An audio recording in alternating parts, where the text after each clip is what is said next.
Welcome back to the show, everyone. As you can see, I have Mark Slobodic. Bienvenidos de nuevo al programa todos. Como podéis ver, tengo aquí conmigo a Mark Sloboda. Primero las noticias. Donald Trump fijó un plazo para el sábado, es decir, para hoy, dirigido al gobierno iraní, a Irán, para que básicamente se disculpara públicamente y declarara que mantendría abierto el estrecho de Hormuz. Desde entonces, nos quedan unas 4 horas para que se cumpla ese plazo. Y según funcionarios estadounidenses anónimos citados por Axios, quien si no, si ese plazo no se cumple, habría una reanudación de la guerra. Por supuesto, la versión que se ha contado, Mark, es que el gobierno iraní, que Irán, se acercó a Estados Unidos después de 2 días de ataques estadounidenses y de represalias por parte de Irán, diciendo que querían negociar. Esa era la narrativa de Donald Trump. Pero según Fars News y una fuente cercana a ellos, lo niegan por completo.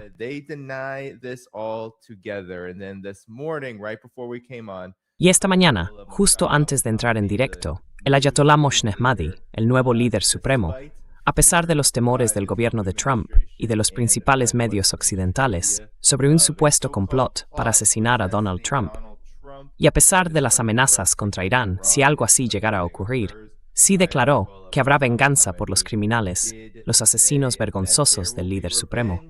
Dijo que la nación exige venganza y que eso, sin duda, se llevará a cabo. Pero Mark, quizá puedas ayudarnos a entender estos acontecimientos en el contexto de lo que acaba de pasar aquí. Con esta guerra en marcha, los ataques que ahora nos llevan hacia ese plazo para una supuesta reanudación del conflicto. Irán afirma que Trump se acercó a ellos para intentar continuar las negociaciones, pero que no van a hacerlo hasta que se cumpla el memorando de entendimiento. ¿Qué opinas de los últimos acontecimientos?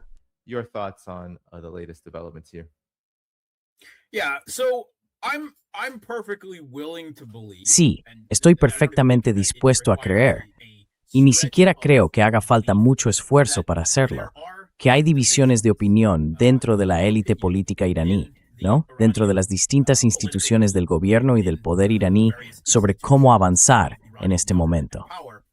Y sabemos que existen esas divisiones, porque bueno, aunque no fuera evidente, como lo es en prácticamente cualquier gobierno, especialmente en uno cuyas filas se han reducido y reemplazado tanto como las del gobierno iraní últimos meses.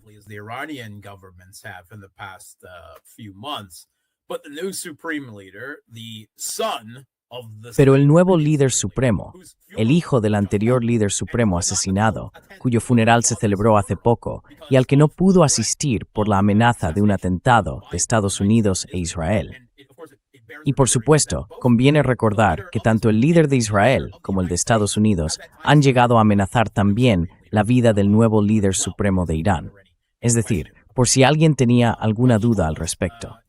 Pues bien, él nos dijo hace apenas un par de semanas, cuando entró en vigor el memorando de entendimiento, que esa no era su visión, que solo lo aprobaba porque se lo estaba imponiendo nada menos que el propio presidente iraní, del que sabemos que llegó al poder como un reformista.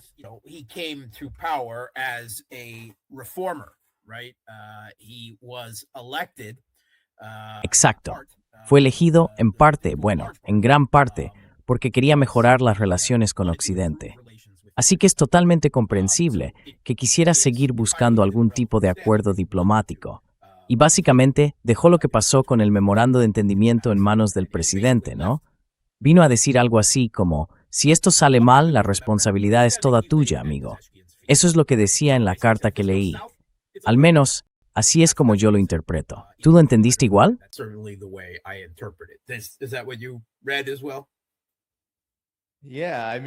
Sí, bueno, daba claramente la impresión de que él mismo no lo aprobaba, pero que iba a dejar que siguiera adelante por parte de quienes sí querían continuar con el proceso.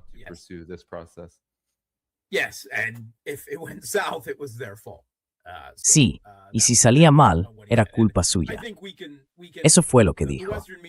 Y creo que los medios occidentales adoran hablar de los sectores más duros del gobierno iraní. Creo que podemos asumir que ese es el nuevo líder supremo, cuyo padre, su hija y otros miembros de su familia acaban de morir en estos ataques, ya sabes, asesinados por Estados Unidos e Israel. La Guardia Revolucionaria, que ahora tiene más poder que nunca dentro del gobierno iraní.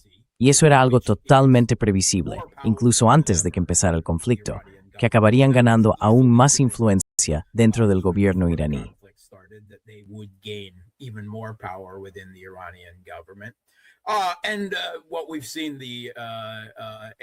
Lo que hemos visto es que la mayoría de la Asamblea de Expertos ha publicado un comunicado apoyando al líder supremo y su política.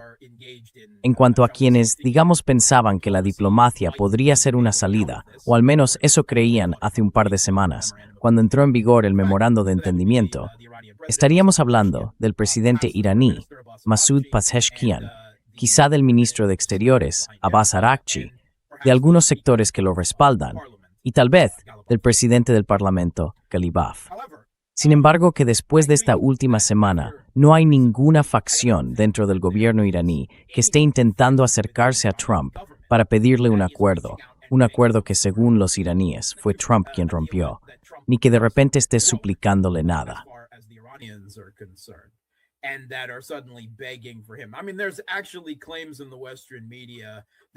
Quiero decir, en los medios occidentales se ha llegado a decir que algunas personas dentro del gobierno iraní, unos radicales completamente fuera de control, fueron quienes atacaron esos barcos, ¿no? Que lo hicieron para demostrar fuerza y que quieren que Trump los libere. Vamos, eso es literalmente lo que CBS News en Estados Unidos estaba informando hoy mismo. Yo no me creo nada de eso, ¿vale? Puedo creer que haya divisiones internas, pero no de ese tipo, ¿entiendes? Y tampoco creo que los iraníes hayan vuelto a Trump suplicándole un acuerdo. De hecho, tengo una fuente bastante fiable, y creo que es auténtica, que dice que tenemos algo que equivale a una respuesta oficial de toda la élite política iraní a la exigencia de Trump de que se disculparan por atacar los barcos que Estados Unidos intentaba forzar y colar por el estrecho de Hormuz, por el corredor sur, a lo largo de la costa de Omán.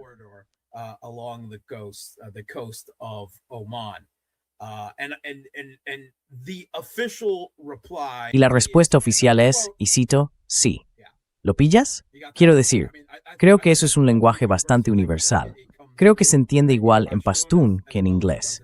Esa sería mi respuesta a ese maniático egocéntrico responsable de tantas muertes en Irán, incluido el padre y la hija del actual líder y otros miembros de su familia. Así que, sí, no creo que eso vaya a cambiar. El problema con el memorando de entendimiento, y ya hablamos de esto cuando se firmó, cuando se acordó, cuando se publicó el texto por primera vez, y sé que mucha otra gente en los medios alternativos ha señalado lo mismo, es que era demasiado vago, ¿verdad? Tenía vacíos tan grandes que literalmente podrías meter un superpetrolero por ellos.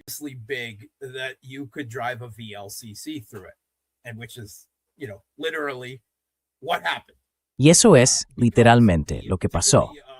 Porque en particular el artículo 5, el que trataba, digamos, sobre la situación y el futuro del estrecho de Hormuz, dejaba suficiente margen de interpretación como para que Irán pudiera entender que decía que ellos tenían la administración, que junto con Omán tenían el control del estrecho de Hormuz como estados ribereños.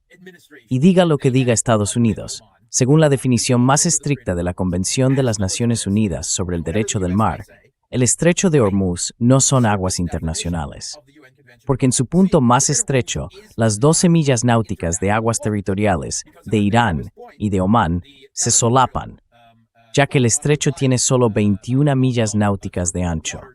12 por un lado, 21 en total. Ya puedes hacer las cuentas, ¿no?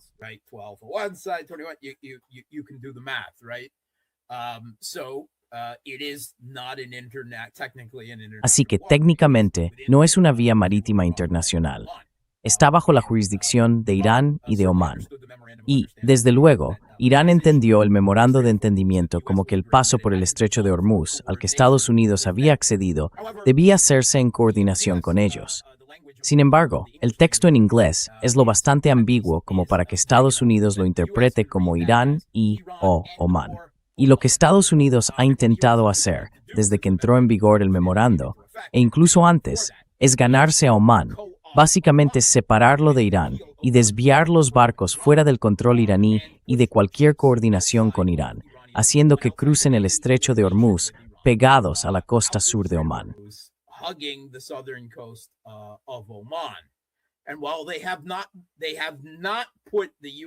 Y aunque no han desplegado a la Marina de Estados Unidos en el estrecho de Hormuz para escoltar barcos, sí han utilizado aviones estadounidenses, supongo que para dar apoyo moral o algo así, en el cielo sobre el estrecho. Esos aviones, lanzados desde su portaaviones, estaban guiando a los barcos que pasaban por allí. Hasta el fin de semana pasado, o la semana anterior, estaban consiguiendo que pasaran por ese corredor sur unos 20 o 30 barcos al día, de media, y durante todo el periodo, de aproximadamente una semana, del funeral del anterior líder supremo, el Ayatollah Ali Khamenei, que por cierto incluso el Financial Times reconoce como el funeral más grande de la historia registrada, hubo recuentos que incluían tanto Irán como Irak, porque el cuerpo también fue trasladado a Irak, a un par de ciudades de mayoría chií, Nayaf y Kerbala.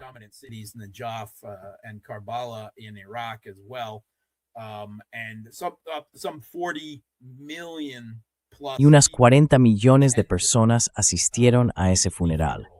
Eso ha dejado a Trump sorprendido. Estoy seguro de que ni siquiera le han dicho esas cifras, pero ha visto algunos números. Yo pensaba que todo el mundo le odiaba. Eso fue lo que me dijeron, que todo el mundo le odiaba en Irán y en otros lugares. Quizá esas lágrimas no sean sinceras, tal vez sean lágrimas falsas. Eso fue lo que él dijo. ¿Qué se puede esperar de una estrella de un reality show? Pero durante el funeral, Irán estaba obviamente observando lo que hacía Estados Unidos, enviando cada vez más barcos por el corredor sur. Y de hecho, usaron el organismo de la ONU, la Organización Marítima Internacional, que sufre un alto grado de control institucional por parte de Occidente, e intentaron colocar a la OMI sobre el corredor sur para darle un estatus más oficial.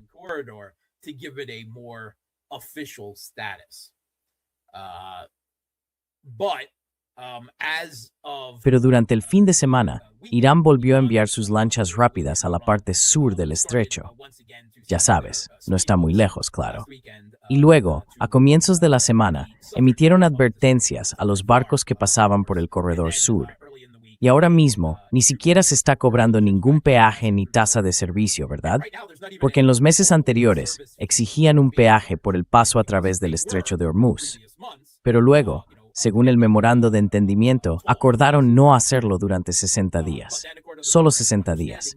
Y eso yo lo señalé como un problema, porque estás pagando una tasa de servicio, luego la suspendes y después la vas a volver a aplicar.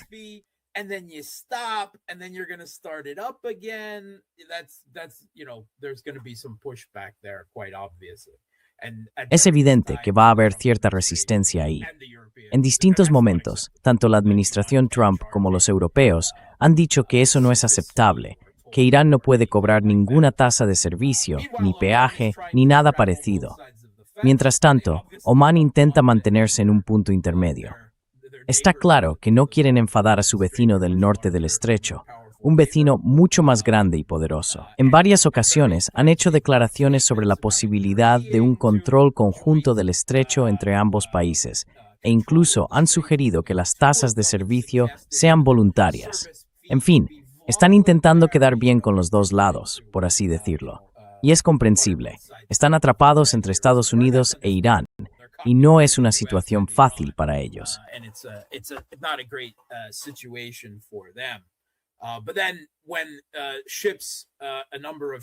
Pero luego, cuando varios barcos, creo que los primeros fueron un petrolero saudí y otro catarí, ignoraron las exigencias de Irán de coordinarse con ellos y usar el corredor norte, Irán les disparó.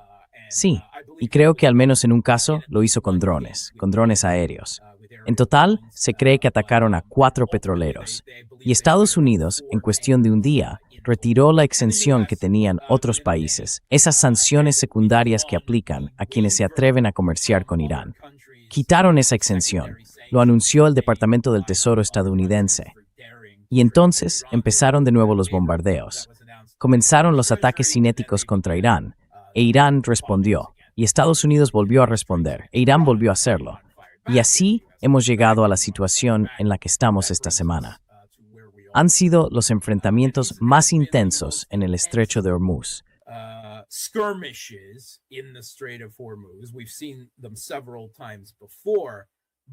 Los hemos visto varias veces antes, pero desde que terminó la fase más intensa de la guerra, no habían sido tan duros, con 90-80 ataques por cada lado en las andanadas. Y he visto daños bastante serios en el lado iraní. Y bueno, antes, por lo que habíamos visto, los daños en las bases militares estadounidenses. Los medios occidentales fueron reconociendo poco a poco que el daño era mayor de lo que admitían al principio. Ya sabes, después de que salieran las fotos por satélite y todo eso. Así que claramente, los iraníes ahora probablemente están disparando sobre todo contra infraestructuras vacías de las bases. Seguramente los estadounidenses ya se han retirado de allí. Pero bueno, eso es lo que pueden hacer en este momento. Y no hay un acuerdo común, ni siquiera sobre lo más básico de todo esto, que es el estrecho de Hormuz. Y Trump no puede salir de esta situación con el estrecho de Hormuz reconocido como bajo control iraní.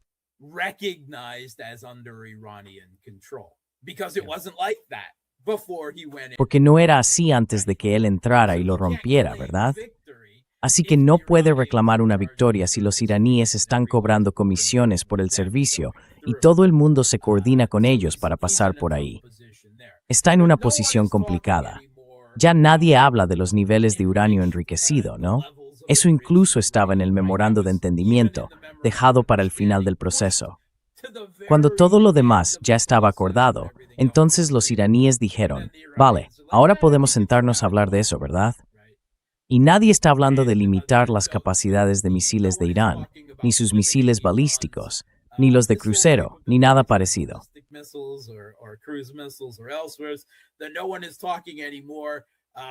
Ya nadie habla de que Irán deba dejar de apoyar a las fuerzas chiíes en toda la región.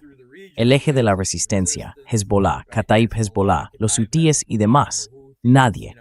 Todo eso se mencionaba como objetivos de Estados Unidos, junto con, no sé, un cambio de régimen, dicho abiertamente por el presidente de Estados Unidos y por el gobierno israelí en varias ocasiones. De hecho, Trump incluso hablaba de que él iba a elegir al nuevo líder supremo de Irán, ¿verdad?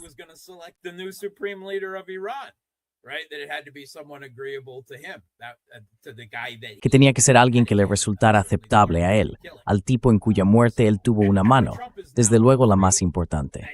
Entonces, ahora Trump tiene miedo de que los iraníes lo estén apuntando para asesinarlo.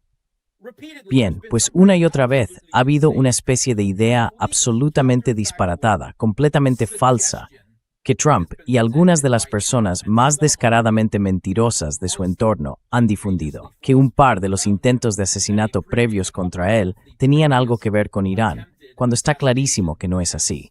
Quiero decir, no hay ni una sola prueba.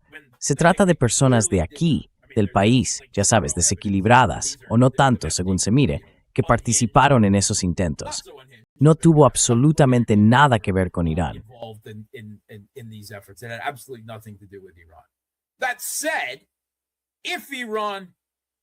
Dicho esto, si Irán intentara asesinar a Trump, quiero decir, para mí eso estaría completamente justificado, ¿no? Quid pro quo. Es decir, si eliminas a su líder supremo, ellos tienen todo el derecho a una venganza de esa magnitud, al menos desde mi punto de vista. Pero no creo que el gobierno iraní esté intentando activamente hacer eso. Lo que digo es que tendrían todo el derecho, pero en realidad pienso que ahora mismo tienen asuntos mucho más urgentes que el hombre naranja. Así que eso es solo más ruido de fondo de Trump. En cuanto a los iraníes, ellos ven el control del estrecho de Hormuz como algo que básicamente les pertenece por derecho, en parte otorgado por los ataques de Estados Unidos e Israel contra su país, porque antes de eso nunca habían ejercido control sobre esa zona.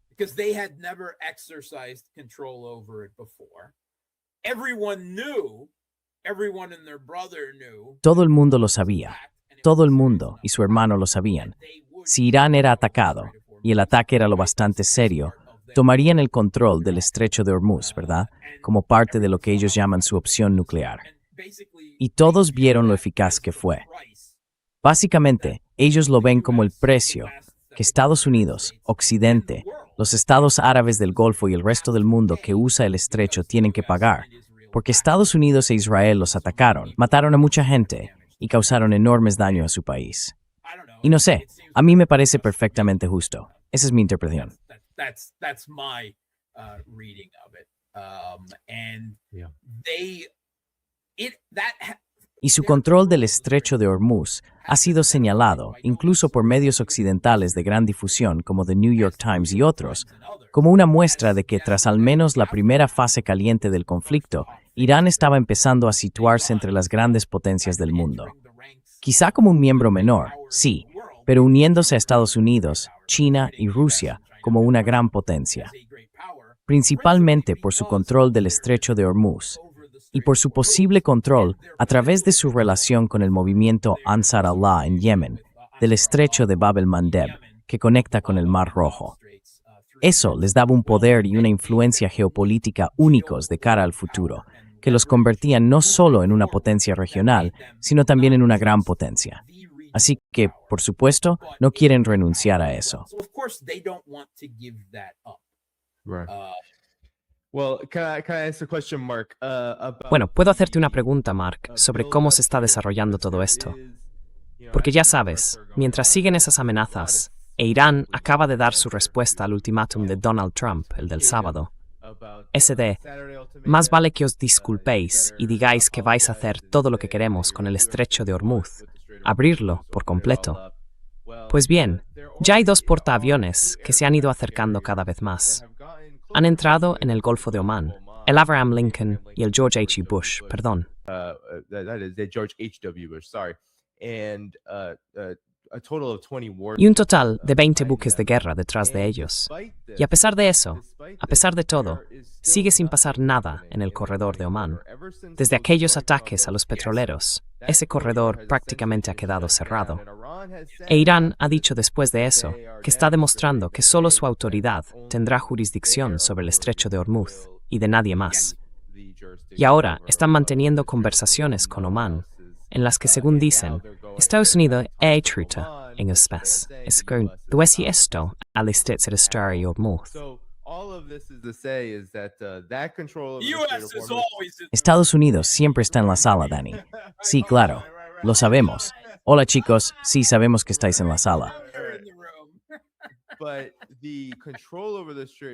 Pero el control del estrecho, parece claro de neutral, es muy firme.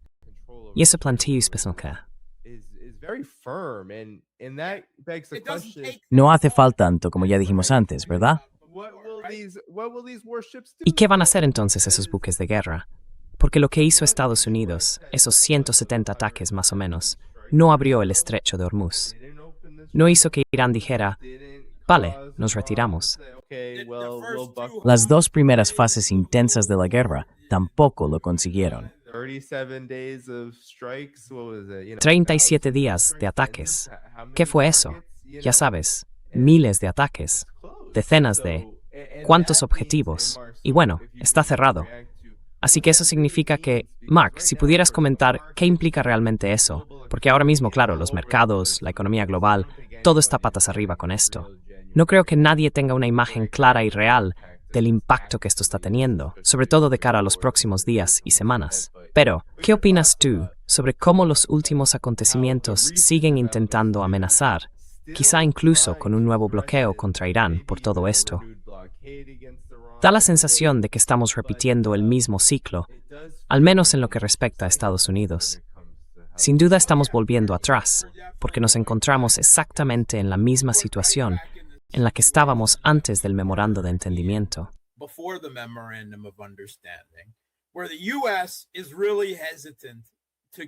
Estados Unidos está muy reacio a volver a una fase caliente de la guerra. Sus reservas de interceptores antiaéreos, ya sabes, los PAC-3, pero también los SM-3, los SM-6 para las fuerzas navales y los THAAD, que están aún peor, son demasiado bajas. No han conseguido reponerlas. Hemos sabido esta última semana que fabricar un solo interceptor PAC-3 lleva 2 años. Se construyen a mano, con piezas de unas 400 empresas distintas. Es totalmente absurdo. Así que no producen suficientes al año, apenas unos 650 en total, contando todo el mundo occidental y sus aliados o estados vasallos que usan ese mismo y pobre sistema de defensa aérea. Todos necesitan el interceptor Patriot, y están muy por debajo de lo necesario en interceptores antiaéreos. air defense interceptors. They're way Tienen muy too pocas low on municiones de standoff largo alcance, ammunition, ¿verdad? right? It's been admitted. Whether we're talking the Tomahawk or the Se ha JASSM, reconocido, right, which tanto is si hablamos de los Tomahawk como de los JASSM, ¿verdad? Que son básicamente las únicas armas efectivas que tienen para ataques a distancia contra Irán. Y se nos repite constantemente en los medios occidentales lo bajas que son esas reservas. Y otra vez, que tardarán una década en reponer sus arsenales y todo eso. Así que eso deja a Estados Unidos con muy pocas opciones militares. Es evidente que todavía necesitan munición de largo alcance, porque cada vez que intentan adentrarse realmente en el espacio aéreo iraní, les derriban, ¿no? Y eso fue lo que llevó directamente al primer alto el fuego, al final de la fase más intensa de la guerra, cuando tantos buques estadounidenses intentaron entrar en el espacio aéreo iraní, y tantos fueron abatidos como resultado. Así que no tienen buenas opciones militares. So they don't have good military options. There's no one whom is No hay nadie, salvo algún neocon fuera de sí, que sugiera que exista un escenario realista para una invasión terrestre de Irán. Harían falta, no sé, más de 500,000 soldados, quizá incluso más. Estados Unidos simplemente no tiene la capacidad ni los medios para hacer algo así hoy en día, y desde luego no sin al menos medio año de preparación. Quiero decir, podrían enviar fuerzas, algunos marines o, ya sabes, una unidad expedicionaria en una misión suicida para tomar el control de Harg o de la isla de Keshm o algo por el estilo. Pero eso solo serviría para que murieran estadounidenses. Sería completamente suicida. No hay manera de que incluso si lograran tomarla temporalmente, no estuvieran bajo ataques constantes de drones, misiles, artillería y de todo lo demás por parte de los iraníes, que además cuentan con una fuerza terrestre considerable, de más de 500,000 efectivos si se incluyen las reservas.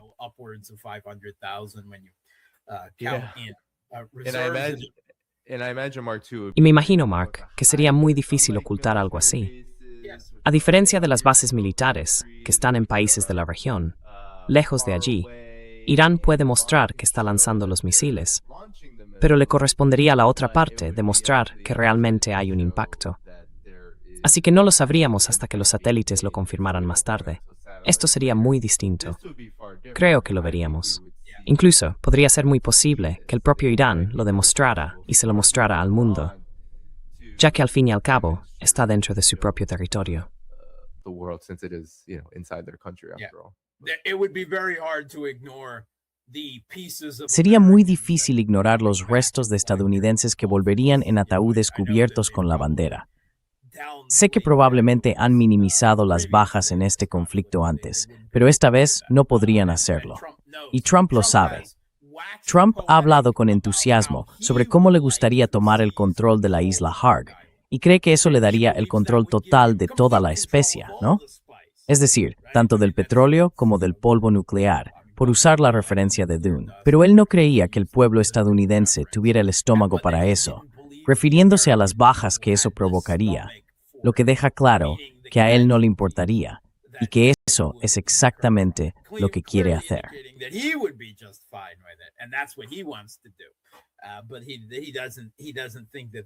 Pero él no cree que el pueblo estadounidense lo apoyaría, y casi con toda seguridad no lo haría. Quiero decir, ahora mismo no lo apoyan. Ya sabes, no es que nadie en el gobierno de Estados Unidos le pregunte nunca a la gente qué piensa sobre la política exterior o militar, ¿verdad? Eso no entra, digamos, dentro de las competencias del ciudadano de a pie. Ahí no tienes realmente voz ni voto. Dicho esto, él entiende que tiene que superar las elecciones de mitad de mandato y todo lo demás. Y no quiere pasarse los próximos 2 años enfrentándose a un proceso de destitución. Así que ya ves, no es una opción militar seria.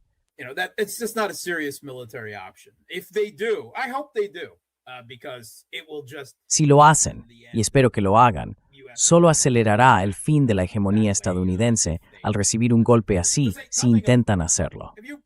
Y eso sin mencionar que si por ejemplo tomaran una de esas islas y de algún modo consiguieran esconder a estadounidenses en búnkeres bajo tierra o algo parecido, cómo los abastecerían logísticamente a través del estrecho de Hormuz, mientras son atacados por drones iraníes, aviones, misiles antibuque, sus mini submarinos, los USV y todo lo demás. Es pura fantasía, ¿verdad?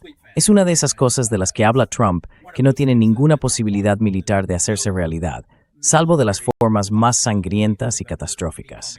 Except in the bloodiest, most catastrophic ways. And we're told repeatedly over the last few weeks. Y nos han estado diciendo una y otra vez, durante las últimas semanas, los últimos meses, que las llamadas ciudades fortaleza de misiles de Irán fueron capaces de resistir esos 2 primeros meses de la fase más intensa del conflicto, que soportaron repetidos ataques de Estados Unidos e Israel y que apenas les afectaron, que no lograron dañarlas, que solo pudieron bloquear temporalmente algunos de los túneles de lanzamiento, pero que esos se limpiaban con facilidad. Y después, Irán volvía a recuperar su capacidad para castigar a Estados Unidos, a sus bases, a la infraestructura de sus aliados del Golfo, sus vasallos en la región y también a Israel, porque simplemente no podían detener los ataques con misiles ni los ataques con drones iraníes. The Iranian missile strikes, the drone strikes, and it was also admitted that Iran. Y también se admitió que Irán es perfectamente capaz, en sus ciudades fortaleza, de seguir fabricando misiles y drones, al menos hasta cierto punto, ¿verdad? Así pueden mantener un nivel suficiente de comercio terrestre. Se abrieron corredores por tierra, tráfico ferroviario y todo el eje norte-sur con Rusia, el mar Caspio, las líneas de tren que pasan por Turkmenistán hasta Irán y también por Pakistán. Gracias a eso, Irán pudo resistir el bloqueo estadounidense, en la medida en que realmente existía. Y fue Estados Unidos quien, en ese juego geoeconómico de gallina entre bloqueos enfrentados, tuvo que apartarse primero.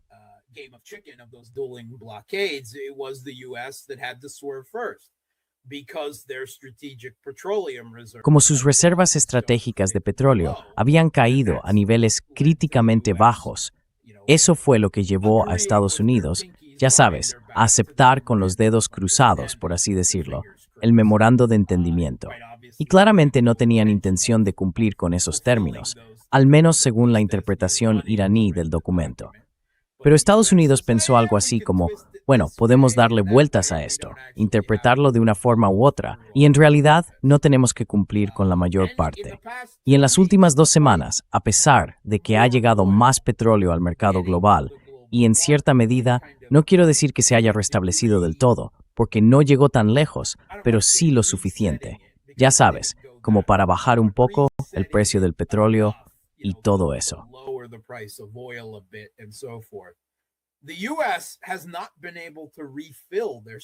Estados Unidos no ha conseguido volver a llenar su reserva estratégica de petróleo. De hecho, ahora mismo siguen vertiendo petróleo al mercado global para evitar que el precio vuelva a dispararse. Esa es su continua manipulación del mercado del petróleo, y estoy casi seguro de que esa es una de las principales motivaciones detrás de todo este ruido de Trump sobre negociaciones y sobre que los iraníes quieren negociar. Es otro de sus intentos burdos, pero bastante eficaces, como ha demostrado una y otra vez, de manipular los mercados del petróleo prometiendo siempre paz o diciendo que está a punto de cerrarse. Lo ha hecho repetidamente durante los 2 últimos meses, y eso ha contribuido mucho a mantener bajos los precios del petróleo. Lo vimos hace apenas un par de semanas.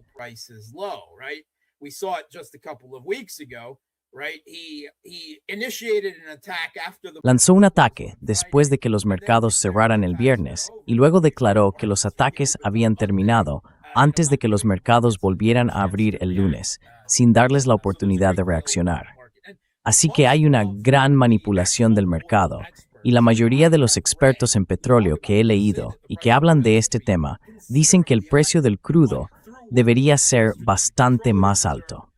Pero, a través de la reserva estratégica de petróleo, de las maniobras de Trump en las redes sociales y, por cierto, de la política petrolera china, que ha reducido drásticamente sus importaciones en los últimos meses y ha estado tirando de sus propias reservas para uso interno, han estado, en la práctica, trabajando codo con Estados Unidos para evitar un gran repunte del precio del petróleo. porque temen que al final de eso pueda haber una depresión global.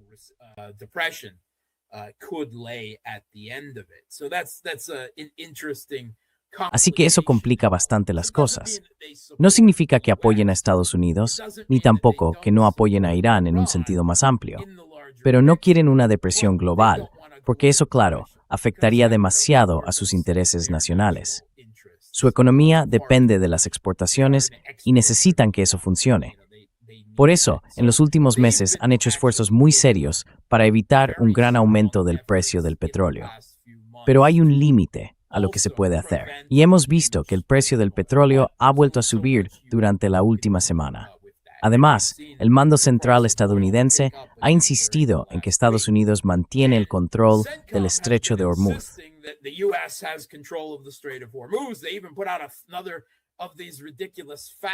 Incluso sacaron otro de esos absurdos verificadores de hechos. Sí, ya sabes, han conseguido que pase tanto petróleo. Y la semana pasada, cuando Irán no estaba imponiéndose y permitía que Estados Unidos, y quizá fue un error hacerlo, siguiera con sus juegos en el corredor sur mientras tenía lugar el funeral del líder supremo, porque evidentemente no querían interrumpirlo. Dieron más importancia al proceso de duelo, sobre todo tratándose de alguien a quien consideran un mártir, su líder supremo. Y no querían alterar eso.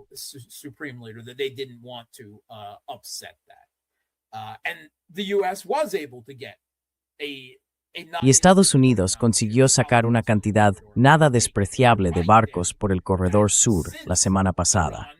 Pero tienes razón, Dani.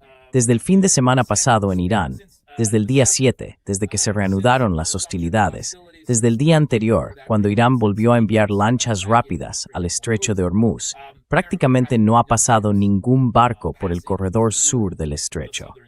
Creo que vi uno en un día y poco más. Así que, como dices, todo por completo. Y eso nos muestra que tiene el control. E Irán no necesita de cada barco, ¿verdad?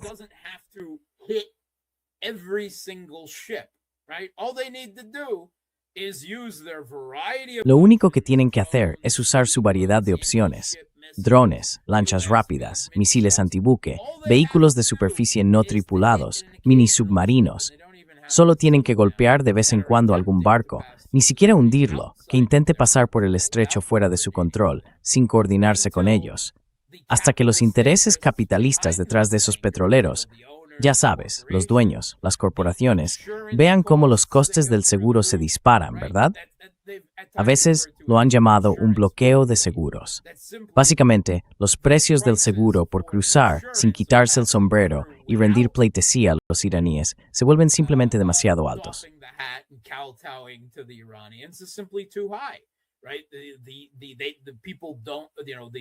La gente, las corporaciones, los dueños que están detrás de todo eso, no quieren arriesgar su riqueza, sus activos, que podrían ser atacados. Por eso en realidad no hace falta tanto. Y de nuevo, esto lo ha reconocido incluso la prensa occidental más convencional. Lo han dicho hasta algunos funcionarios estadounidenses, que oye, no hace falta mucho para que ejerzan control. Entonces, ¿dónde nos deja eso? Sinceramente, no lo sé. Estados Unidos políticamente no puede aceptar lo que está ocurriendo. Y desde el punto de vista económico, no pueden volver a ese statu quo durante mucho tiempo, porque sus reservas estratégicas de petróleo están agatadas. ¿Qué pueden hacer?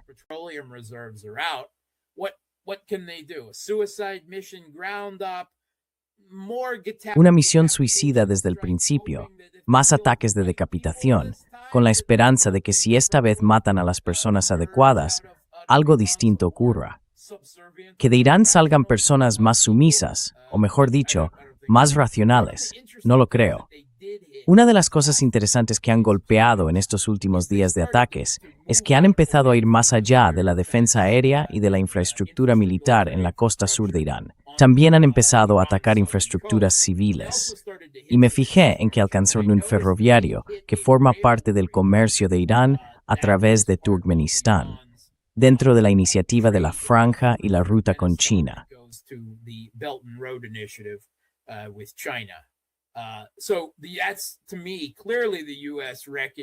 Así que, para mí, eso muestra claramente que Estados Unidos reconoce que ese fue un problema para su bloqueo desde el principio, la cantidad de material que Irán podía sacar por los corredores terrestres y demás. Así que, evidentemente, reconocen que están volviendo a su estrategia de bloqueo. Parece que eso es lo que están haciendo, pero no les funcionó la primera vez. Ahora un pequeño detalle aparte, para hablar de la eficacia de sus fuerzas navales.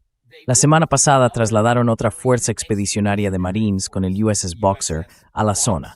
Pero ya, hace 2 días nos dijeron que el Boxer estaba parado en el agua por problemas en los motores o algo por el estilo.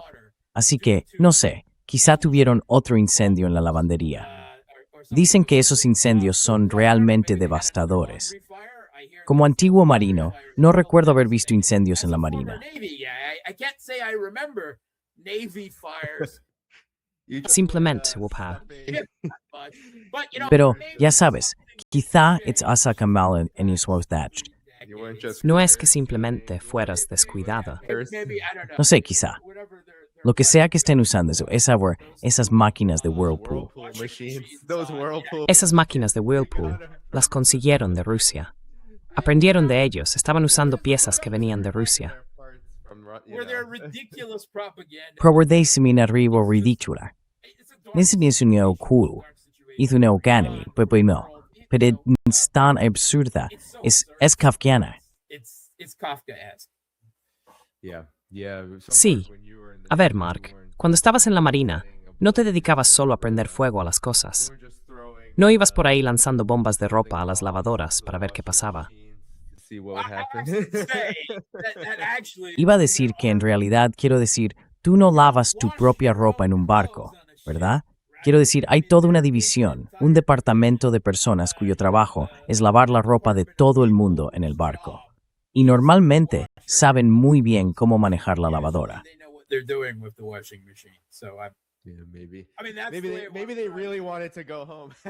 Quizá de verdad querían irse a casa. Vaya, bueno, ya sabes, parte de la manipulación también, Mark. Es que creo que lo que ha pasado ahora con los mercados del petróleo, en concreto, es que ha habido tanta manipulación, que porque claro, hablamos de los mercados del petróleo, de algunos de los monopolios más duros, todo gira en torno a su dinero. Ahora miran los caprichos de Trump y lo que dice. Y es que, no sé, tengo la sensación de que hasta que no ocurra algo grande, algo drástico, no hay ninguna confianza en una sola palabra de Donald Trump, ni cuando se trata de negociaciones, ni cuando se trata de agresión.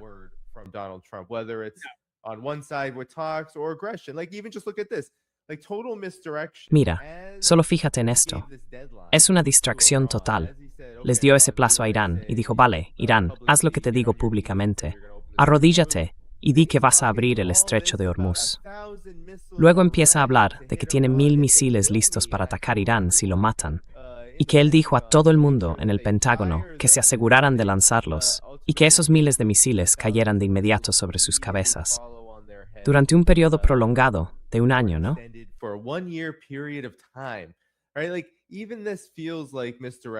Es que incluso esto me parece una distracción. Y que bueno, esta vez en realidad no ha habido mucha manipulación del mercado como tal, pero creo que el mercado no está reaccionando a lo que ahora parece que está haciendo Estados Unidos. Ellos mismos lo dijeron en CNN, golpear y hacer una pausa. Es casi, digamos, una especie de enfoque, una estrategia, si se quiere. Golpear a Irán un poco y luego retirarse.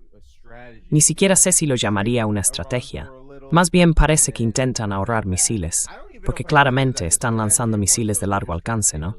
Quiero decir, si no fuera así, habríamos visto defensas aéreas. Sí.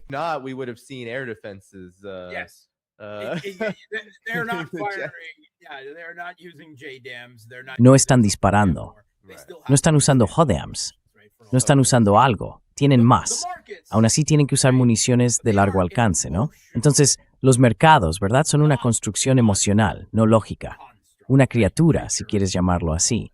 Y han sido pinchados, empujados, estirados, moldeados, ya sabes, como plastilina o como uno de esos juguetes elásticos, de esos de slime o lo que sea, que se estiran en una dirección y luego en otra, una y otra vez. Y los han presionado tanto en los últimos meses que, sinceramente, ya ni siquiera saben qué demonios está pasando. Ellos. I have to say that whatever geopolitical risk. Tengo que decir que, sea quien sea el consultor de riesgos geopolíticos que asesora a la gente con dinero, a los que toman decisiones en los mercados de futuros del petróleo, está haciendo un trabajo pésimo, porque la forma en que han estado reaccionando, de manera absurda, a cada cosa que dice Trump, primero en una dirección, luego en la contraria. Pero hay un cierto cansancio. Eso es lo que percibo ahora mismo en los mercados. Es como si dijeran, muévete ya. Y nosotros pensamos, es que ni siquiera saben hacia dónde ir en este momento. No quieren un escenario catastrófico. No es eso lo que desean que ocurra. Pero ya sabes, estamos otra vez al borde de un posible escenario de ese tipo. Y ese escenario sería que Irán mantenga el estrecho de Hormuz prácticamente cerrado otra vez, salvo quizá algo de tráfico selectivo que decidan dejar pasar, que sigan permitiendo que pase.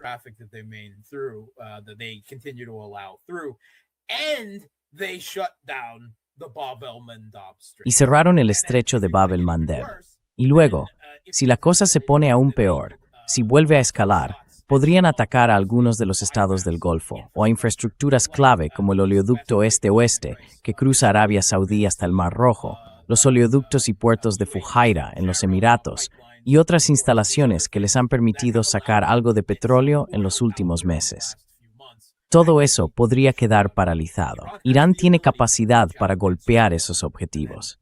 Y entonces se acabó. Tienen todas las cartas en la mano para seguir subiendo la escalada de forma asimétrica. Tienen toda la ventaja ahí. ¿Y Estados Unidos qué tiene? ¿Lanzar más misiles de largo alcance? Sí, quiero decir, ya destruyeron la torre de control del tráfico marítimo en Chabahar. Lo vi. Pero, ¿eso va a hacer que el gobierno iraní se rinda, le muestre la barriga a Trump y actúe como Mark Rutte? No, no lo creo. That would be a total flip. Eso sería, ya sabes, un giro total, un cambio enorme. Pero sí quiero decir, Mark, el hecho es que incluso con el ejemplo del funeral, lo que pasó allí y luego los comentarios de Mojtaba Khamenei, todo eso está completamente alineado y conectado. Así que Irán tiene todas esas cartas de escalada. Además, tiene una población que animaría una escalada y estaría dispuesta a ello. Que están literalmente pidiendo Dispuesto a aceptarlo. contra Trump y Netanyahu, la gente coreaba en las calles ayer. Y también hay que asumir los sacrificios. No creo que estemos viendo... No estamos viendo disturbios en las calles por el fin de las exenciones a las sanciones del petróleo, por ejemplo, ni por nada de eso, ni por el posible dolor económico que eso pueda causar. No estamos viendo otras demandas, salvo la de tomar esa venganza. Así que, bueno, al final, Mark, está también ese otro elemento. Estados Unidos tiene una población cansada. No está de acuerdo con esta guerra. No le gustan las consecuencias económicas que conlleva. Por supuesto, a las élites estadounidenses no les importa lo que piensen los ciudadanos, pero hasta cierto punto, y con el tiempo, sobre todo con los ciclos electorales, eso acabará teniendo consecuencias políticas si esto se prolonga.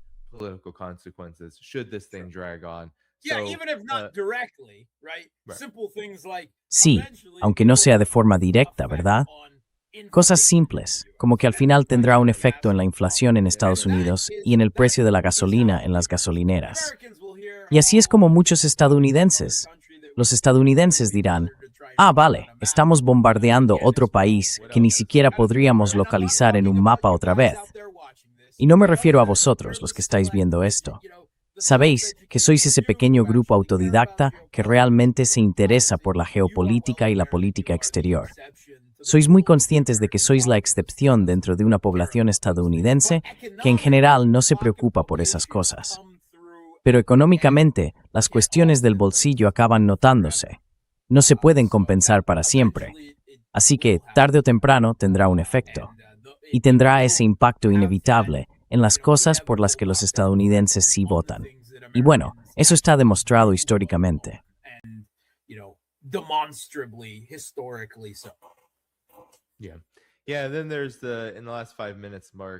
Sí. Y luego, en los últimos 5 minutos, Mark, tus impresiones sobre esto. Ya sabes, acabamos de tener la cumbre de la OTAN. Tuvimos promesas, bueno, no promesas exactamente. Tuvimos a Donald Trump diciendo, Ucrania, produce esos misiles Patriot. Luego Rusia dio un pequeño toque de atención a Kiev durante la noche con, ¿qué fue? 8 o 10 misiles Iskander y quizá un centenar de drones, pero todos alcanzaron sus objetivos. Y ya los medios afines a Ucrania están diciendo que hay 11 muertos por esos ataques. Mark, 5.000 drones que, según el Ministerio de Defensa ruso, los ucranianos han derribado en las últimas semanas. ¿Qué? Esto suena a Rusia e Irán. Da la sensación de que Estados Unidos, estando detrás de ambos conflictos, no tiene ninguna forma de lograr un resultado que le sea favorable, y que lo único que queda es seguir adelante sin más. No parece un desenlace muy apetecible. No, they're Delicious outcome beating their for- head against the wall, doing the same thing over and over No, again. están dándose cabezazos contra la pared, haciendo lo mismo una y otra vez. La propia definición de locura, porque no tienen otra opción. Así que sí, me han dicho que Trump le entregó a Zelensky 3 licencias. Le dio una licencia diciendo, te voy a dar permiso para producir los Patriot, los interceptores PAC-3, por tu cuenta. Así ya no te quejarás de que no podemos suministrártelos. También le dio la licencia para fabricar la Estrella de la Muerte, para que puedan construirla y encargarse de los rusos ellos solos. Y además, le dio la licencia para producir bonitos unicornios rosas, ya sabes, para los niños, supongo, y para quienes se inclinen por esas cosas. Porque esas 3 fantasías son más o menos equivalentes. Estados Unidos ni siquiera puede producir más de 650 interceptores Patriot al año en este momento. The U.S. can't even produce more than 650 Patriot interceptors a year at the moment, much less the Europeans. Mucho menos los europeos. Hablamos otra vez de los detalles. 2 años de misiles, 400 empresas distintas implicadas en fabricar las piezas, los componentes y los recursos necesarios para construirlos, hechos casi de forma artesanal, a mano, como si fueran hipsters milenarios, en lugar de un proceso industrial real en una fábrica. Todo eso mientras están bajo el fuego constante de Rusia. No, quiero decir, todo el mundo sabe que eso no es posible. Estados Unidos parece estar mostrando cierta alarma, y junto con los europeos, ¿no? La mayor parte se hace ahora a través de la CIA, así que es menos visible. Pero bueno, ya sabes, han admitido abiertamente que Estados Unidos está detrás de todo esto, ¿verdad?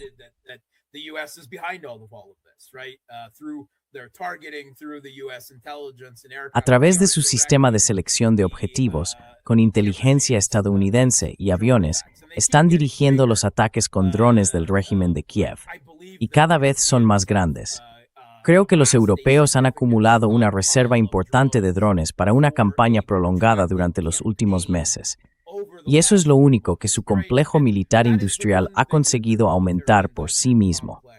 Lo que están haciendo es comprar componentes chinos. No pueden comprarlos directamente a China, porque los chinos no lo permiten, pero los adquieren a través de intermediarios. Ya sabes, los chinos se los venden a Malasia, Malasia se los vende a Filipinas, y luego Filipinas se los envía a los europeos. Eso, claro, les encarece un poco el precio.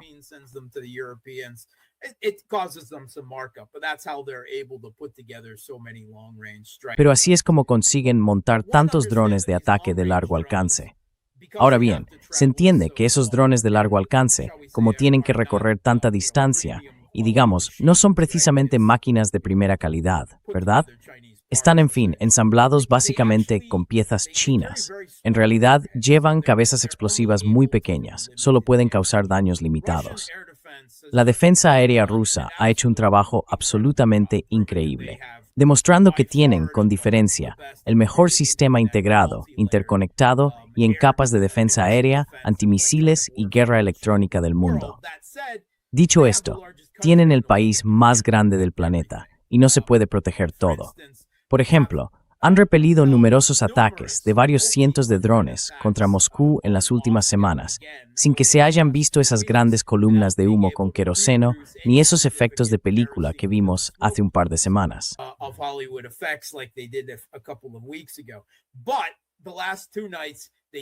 Pero las 2 últimas noches atacaron con fuerza el tráfico comercial, prácticamente sin defensa, en el mar de Azov. Golpearon varios barcos, ferries y buques de carga. Y esto es la OTAN, ¿no? Están buscando dónde están los puntos débiles. Y han empezado con la idea de, tenemos que detener a los rusos. El Donbass está a punto de caer y no podemos dejar que los rusos avancen. Y los rusos no muestran ninguna señal de estar dispuestos a poner fin a este conflicto en nuestros términos. Así que reconocen que no pueden detener a los rusos en el campo de batalla, por mucho que sigan alimentando al régimen de Kiev en este momento.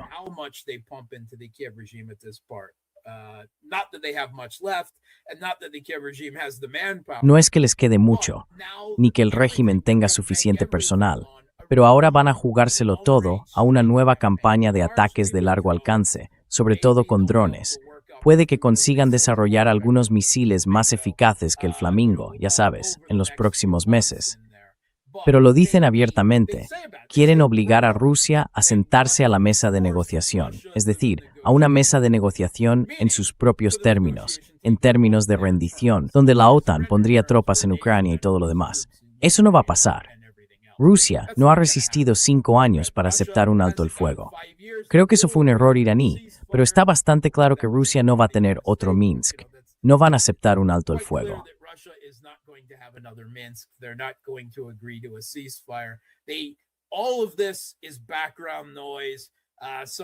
Todo esto es ruido de fondo. Algunos problemas localizados con la gasolina porque han golpeado algunas refinerías. Pero incluso eso hay que verlo con contexto, porque la forma en que está organizado el sector de refinado ruso tiene mucha capacidad de reserva y de respuesta. Es el más resistente del mundo, y eso se ha reconocido, pero está diseñado sobre todo para producir diésel, que es lo que usa el ejército, ¿verdad? Y luego, algunos productos refinados de petróleo, principalmente para exportación. Pero las refinerías rusas apenas producen lo que necesitan dentro del país en cuanto a gasolina. Ese es un punto débil que se ha identificado, que Occidente ha identificado. No es raro que durante los meses de verano con mucho tráfico por los desplazamientos, Rusia importe gasolina en esa época, ¿no?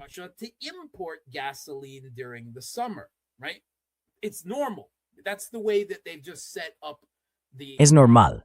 Así es como montaron la economía. Ahora, la OTAN, que por supuesto está detrás de estos ataques, ya sabes, la CIA, las potencias europeas, ¿verdad?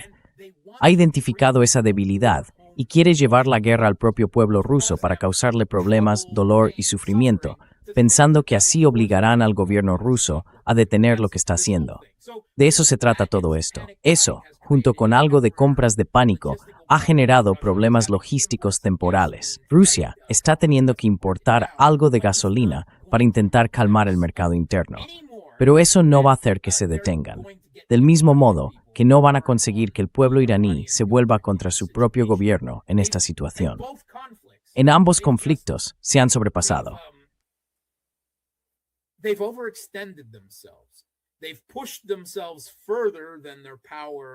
Han ido más allá de su propio poder.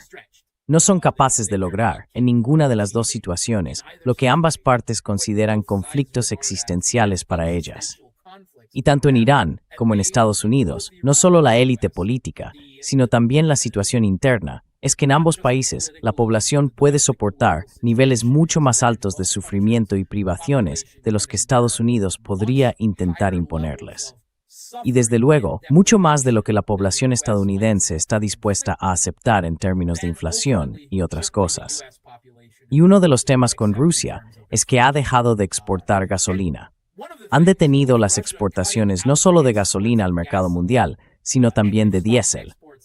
Y enseguida, The Economist y otros medios occidentales se preguntan, ¿qué está haciendo Rusia al cortar el suministro de diésel, si ya existe una crisis mundial de diésel?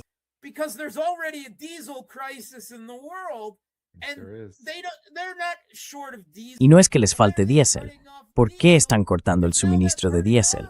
Porque ahora eso también está afectando a nuestras economías, ya que dependemos de las exportaciones rusas de diésel, sobre todo en este momento. Y están perdiendo los nervios con esto, diciendo que es un plan ruso para presionarnos. Bueno, no lo sé. Vosotros Estáis intentando presionarles económicamente, haciendo que su gente sufra con decenas de miles de sanciones. Creo que puede haber otros motivos. Ya sabes, como que Rusia quiera asegurarse de que no haya picos similares en el precio del diésel y cosas así. No es que haya señales de eso, pero si la intención de Rusia fuera decir, ¿queréis jugar sucio con nosotros? Pues nosotros también podemos jugar sucio con vosotros. Disfrutad de precios más altos del diésel en vuestro país, mientras Rusia no sufre ninguna escasez de diésel.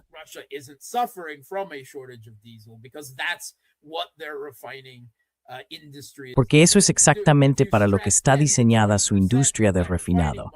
Y si se reduce entre un 10 y un 20% de ese mercado de refinado, por algunas reparaciones temporales, Rusia sigue teniendo mucho diésel. Pero tiene que importar un poco de gasolina, de forma temporal, para calmar las preocupaciones internas. Y ahí estamos. Estados Unidos se encuentra ahora en una situación en la que militarmente no puede derrotar a Rusia en Ucrania. No puede derrotar directamente a Irán. Y ahora lo que le queda es intentar golpear directamente a las poblaciones de esos dos países, para lograr, mediante lo que podríamos llamar terror político, lo que no ha podido conseguir militarmente en el campo de batalla. Y eso no es una muestra de fuerza. Es una muestra de debilidad geopolítica global. Hemos llegado al límite del poder duro estadounidense, en varios niveles, en ambos conflictos.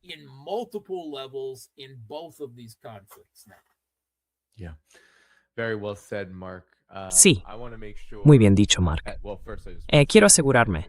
Bueno, primero solo quiero decir, quizá para cerrar eso, que esta campaña de terror político contra las poblaciones iraní y rusa, en general, cuando Estados Unidos libra guerras eternas, es porque quiere hacerlo.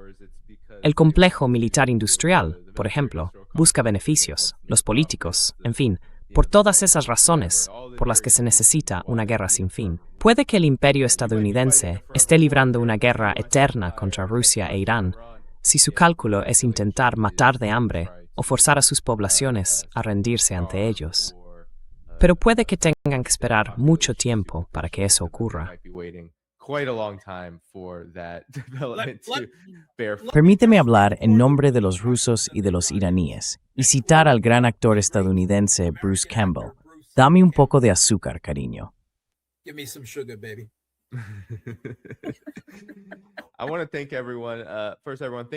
Quiero dar las gracias a todo el mundo. Primero, quiero agradecer a Mark, que está aquí conmigo. Después del programa, su cuenta de Boosty está en la descripción del vídeo, justo debajo. Ahí podéis encontrar todo su trabajo. Apoyadle si podéis, así que aseguraos de hacerlo después.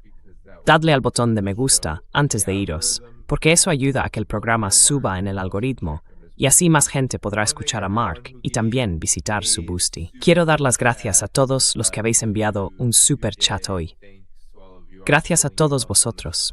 Os estoy mostrando ahora mismo en pantalla. Muchísimas gracias por eso.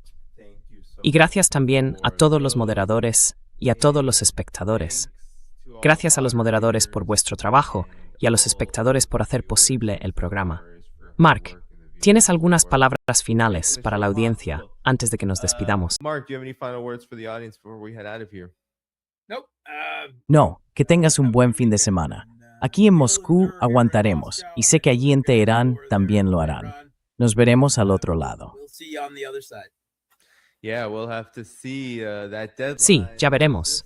Ese plazo vence dentro de un par de horas, cuando salgamos de aquí. Tenemos que ver cómo reaccionan Donald Trump, su administración, el CENTCOM, todos ellos. Dale al botón de me gusta antes de irte. Mañana volveré a la 1 de la tarde, hora del este, el 12 de julio. En un rato anunciaré qué está pasando. Muy bien, gente.